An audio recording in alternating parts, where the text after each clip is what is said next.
எதிர்பாராம கலைஞர் அவர்கள் சொன்ன ஒரு வரி எம்ஜிஆர் அவர்களுக்கு எப்படி பொருந்திருந்தது தெரியுமா?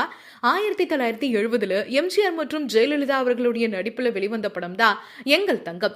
எம்எஸ்வி அவர்களுடைய இசையமைப்புல வாலி அவர்கள் தான் பாடல்களை எழுதியிருந்தாரு. ஒரு பாடல்ல நான் அளவோடு ரசிப்பவன் அப்படிங்கிற வரியை எழுதிட்டு அடுத்த வரி என்ன போடலாம் அப்படின்னு யோசிச்சுட்டு இருக்கப்போ அப்ப வந்த கலைஞர் என்னன்னு கேட்க வரி கிடைக்கல அப்படின்னு யோசிச்சுட்டு இருக்கேன்னு சொன்னாரா. எம்எஸ்வி உடனே டியூனை வாசிக்க கலைஞர் கொஞ்சம் கூட யோசிக்காம எதையும் அளவின்றி கொடுப்பவன் அப்படின்னு சொன்னாரா. உடனே வாலி ஷாக் ஆகி இது நல்லா இருக்கே அப்படின்னு பாடலுக்கு வரியாவும் வச்சுட்டாங்க. ஒரு 10 நாள் கழித்து அங்கிருந்து வந்த எம்ஜிஆர் வாலிக்கு ஒரு முத்தம் கொடுத்தாரா. எதுக்கு இந்த முத்தம் அப்படின்னு கேட்க என்ன அளவின்றி கொடுப்பவன் அப்படின்னு சொல்லிருக்கீங்களே அதுக்காகத்தான் அப்படின்னு எம்ஜிஆர் சொன்னாரா. அப்பதான் சொன்னாரா, இந்த வரிக்கு சொந்தக்காரர் நான் கிடையாது, கலைஞர் அவர்கள் தான். அப்போ அவருக்கு தான் இந்த முத்தம் சேரணும் அப்படின்னு சொன்னாரா.